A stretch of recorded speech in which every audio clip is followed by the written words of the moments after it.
Turning your favorite anime character into a 3D figure. That will be our title on this course. Hi everyone, my name is Wandah Kurniawan. I am a 3D character artist from Indonesia. I currently working as a lead character artist at Primon Studio Japan.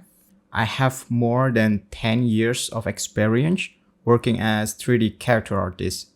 I'll be your lecturer on this course. So for my portfolios, you can check it in my ArtStation here. You can see my older project to the latest one. As you can see here, I mostly work on collectible statues and figure. A bit background of myself. Since I was a kid, I like to create my own toys, especially from plasticine. I really like creating a zoo or robot using the clay, and I also like drawing. Things started when I was in junior high school. Then I suddenly had interest to learn about 3D. It was 2008, and that was like 14 years ago. And then I learned 3D Max by reading the manual. Back then, there's no design tutorial like nowadays. So we can learn by only reading the manual. It's really tough journey since I did it self-taught, but I have so much fun when I'm doing 3D, especially when I work on a character. I like making character since they need to have personality, not like other object like chair or table, they just static. Then I think I found my passion on creating 3D character. As you can see here, here is my first attempt to create a character. It's done in 3ds Max. Then a couple of years later, I grew up my skill and then I try a lot of different stuff. I learned ZBrush. I've tried various style of works, including realistic, cartoon, anime, hard surface, and many more. As you can see here, I like making monster also, and I've created a couple of YouTube videos, time-lapse videos, to show how I sculpt this monster using ZBrush. You can check it on my YouTube channel. I also do quite a lot of fan art character.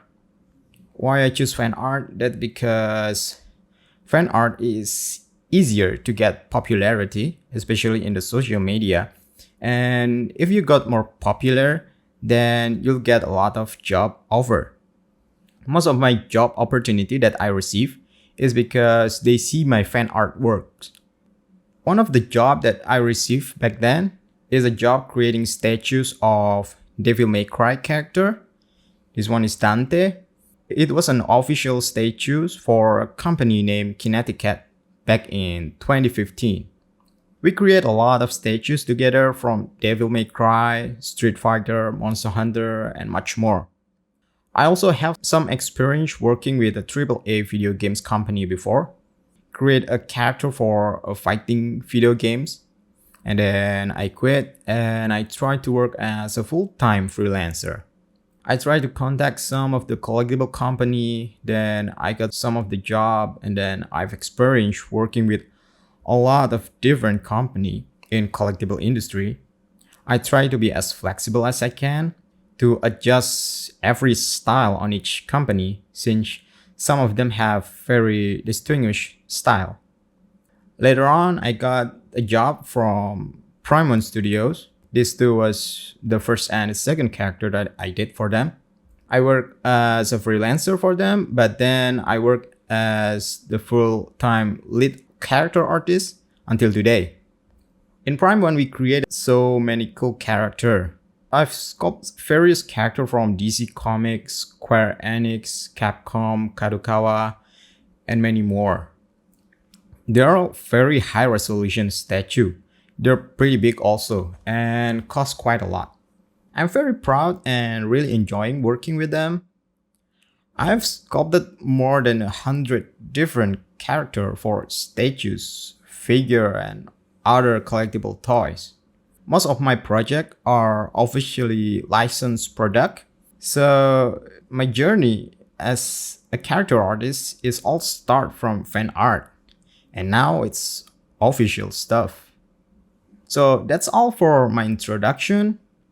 If you want to know more about me and my work, you can follow me in my art station or my Facebook, Instagram, or just mail me at wandah.kurniawan@gmail.com. Next, I want to give a brief overview about the class. In this class, I would like to show you the process about how I create high quality 3D sculpt for anime girl based from the 2D concept art.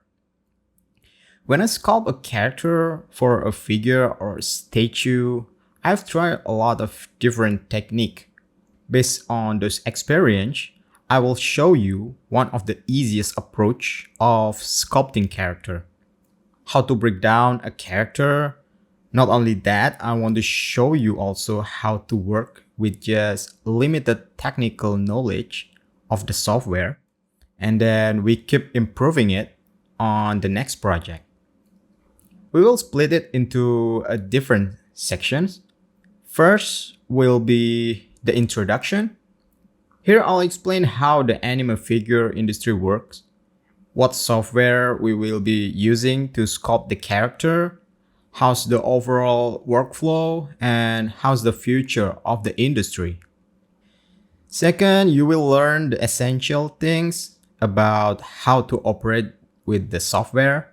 The name software is ZBrush, and how to get familiar with the tools that we're using. Third will be the actual process of making 3D sculpt for anime figure. We will try sculpting a simple object first, and then we will increase the difficulty a bit by a bit to make easier learning process. For the character itself, we will try to sculpt it from the basic shapes first, and then show you how to improve it and polish it. You also learn how to give the pose to your character. Try to get the best look of the character. Fourth one will be about the rendering. You'll be learning how to add lighting on your model and create the best presentation for your portfolios. The fifth one will be about a brief explanation how to prepare your model to 3D printer, how to cut the model, adding support, and many more. And lastly, I'll give you my final tips and insight and how to get a job in a collectible company. Along with watching this class, I hope you also put into a practice of what you learn. Try to sculpt the character with me so you can learn to do it better. It's learning by doing. Next, I'll explain how the anime figure industry works. In the last couple of decades, Japanese anime style popularity has increased a lot. Their style is very well known worldwide, and with the big beautiful eyes, small nose and mouth, it's just very well accepted. Not just for manga or animation series, but it's also used in video games and many other media. A lot of games nowadays, especially gacha games, is using anime style.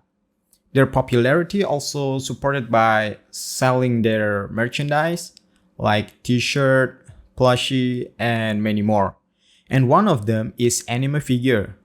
As you can see here in the picture, this is my personal collection. We can see a lot of people collecting toys and merch of their favorite character as their hobby. Most of them willingly to spending thousands of dollars to get the figure that they want. Usually, a decent anime figure can cost about 15 to 40,000 Japanese yen. So it's around 150 and 400 USD. They usually made using PVC material. So some of people call them PVC figure. Some other call them scaled figure because they have some specific scale. The scale comparison is based on the actual character height. So as you can see here, for example, We use Kurumi from Dead of Bullet that I sculpted for Prime 1. So if the character actual height is 157 centimeter, so as a figure that have 1/7 scale, the height will be around 23 centimeter. Actually it's 22.4 centimeter, but usually we rounded it up a bit. So the most common scale for figure is 1/7 scale, but there are also others like 1/4 scale, 1/6 scale, 1/8 scale. Their price is depending on how big they are. Usually since 1/4 scale is very large, they can cost about 30,000 Japanese yen above. The price is determined by how much the volume of the figure, how much the material costs for the production, also the complexity of the character. So even for smaller character figure, usually 1/8 scale, it can cost a lot also because some of them have some kind of gigantic weapon or a huge base that can create a huge cost also. The difference between scaled figure with statue made from polystone material, which is hard material. It's like hard plastic and it's not soft when heated like PVC. And for statue, they usually have a bigger size and have a better details and paint job also, and usually will cost more. Also for statue, it usually produce less quantity compared to scaled figure. Usually is less than 1,000. And then the difference between scaled figure and action figure. Scale figure is that it has a static pose like a statue, so you can change their pose, but their fixed pose is usually designed to be looking good for the character. On the other hand, action figure, this one I sculpted for McFarlane Toys. Action figure has quite a lot of joint. They try to mimicking human skeleton, so you can move them, giving them pose, whatever you want. Their size is usually pretty small also compared to scale figure. And as you can see here, you can see all the joints located on them. This is where they can bend, which can be a minus point for some people. So some people who doesn't like to seeing this type of joint, usually they prefer scale figure. Scale figure usually based on a popular character from anime series or gacha game, or nowadays we have VTuber, you name it. Nowadays we can find more anime figure from original character design as well, usually done by very famous illustrator or concept artist. The figure company pick the popular character in order to gain more sales. Nowadays, the scale figure is dominated by bisoujo figure. It's a term for female anime character figure since their sales are pretty high. That's one of the reasons why we will focus on the female character on this course. So my job as a 3D character artist or 3D sculpture in this industry is to sculpt those figure digitally. And then the other people from another division in the team will 3D printed it as a prototype, and that will be produced as a mass production PVC figure. So after we learn about what anime scaled figure is, now I will talk about the workflow for sculpting anime figure character. This is workflow that I've experienced by working on the figure industry. We will use this workflow to create our own 3D anime figure in this class. We will start with the character design or concept art. The concept artist designed the scaled figure based on that character, giving them a good pose and make sure it's able to be produced as a figure. In official licensed figure production, the design need to follow some kind of rule that already decided by licensor party, and concept artists can't deviate from this design. Then it's our job, 3D sculpture, is to translating those concept, those design into a 3D form. A lot of stuff need to be considered when we're sculpting a character. I'll explain those later in the class. We will start with the head sculpt. We start from the head, trying to get a perfect likeness with the eyes and expression details. We will need to follow the concept as close as possible. Then we adding the hair to make it as stand out as possible. Then we continue with working on the body proportion. I'll explain different body type and how to match it with the concept later. Then we add clothing, accessories, and weapon. That's all when the character position is in this neutral pose. We call it A pose because since the pose is like A letter. Next is adding pose. We will try to create a good balance with the pose. Continue with adding some clothing folds and adding more details and more refining. Then adding the base and some effect parts. The base is very important to get the impression of a real anime figure. And then we continue with the render of the model for presentation. After the 3D sculpt is done, the model was cut into some pieces to prepare it for 3D printing. In this class, you will learn until this stage. There are so many I want to talk about this workflow, this anime figure sculpting workflow. I'll give you more details while we are working on a character, so stay tuned. In the anime figure industry, once the model is printed, then the prototype team will make a silicone mold from it and then cast it to a white resin to create prototype. We call it master prototype. It is the original sculpt that used to create the copy of the products. Then we continue with the painter to work on the prototype painting for the model. The difference between work of our own project and licensed project is the presence of the licensor.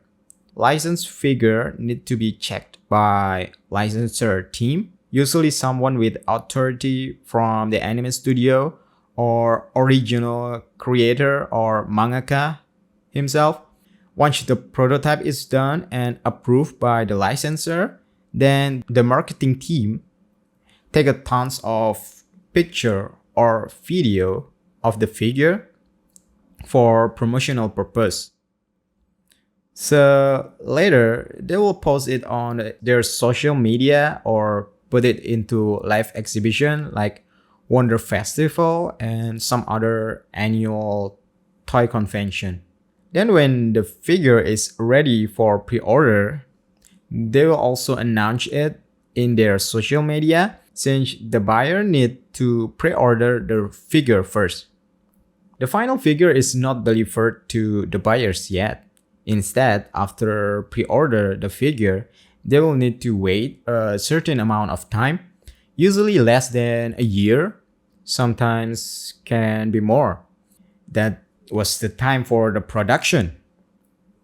So the production is happen in the factory.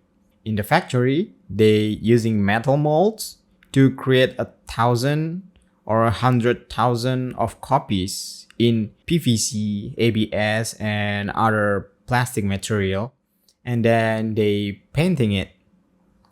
After the production is done, they did quality control check, and then they ship the finished product to the buyer. So that was the brief explanation of the process of creating an anime skilled figure. A lot of people involved in the process, and as a sculptor, we play very significant roles. If we cannot translate the concept very well, if the scope is not good enough, the sales will be not good. Also, if we're too slow when creating the model, sometimes that will create delays on the prototyping and it will affecting another division as well. That will lead to delay or problem on the final product delivery. Next, we will talk about the future of anime figure industry. For the future of anime skilled figure industry, of course, I don't know how it will turn out, but based on my analysis, all I can say is most of the collectible companies that previously only work with Marvel and DC comic stuff, which is US license, has shifted more to anime license project in this couple of the years. So every company try to get more anime license since how well accepted anime nowadays. They have a lot of fans. So in conclusion, the job of 3D sculpture will be needed more and more in the future. So if you're thinking about working with figure company, I think you made a good decision on investing in this class. Because in this class, we designed it for people who aim to be professional or hobbyists who love anime, especially anime figure. We designed this course so it will be perfect for beginners since I'll explain from the essential stuff, principle, and to how to finish a piece. Not to mention for intermediate level who want to improve their workflow, creating the anime character, or maybe traditional sculpture that want to go digital. So all I want to say is welcome to the class. I hope you learn a lot from this class and can create your own anime figure. Have a good time. So for the next class, we will learn about ZBrush, the name of the software that we'll be using to sculpt the character. See you in the next class.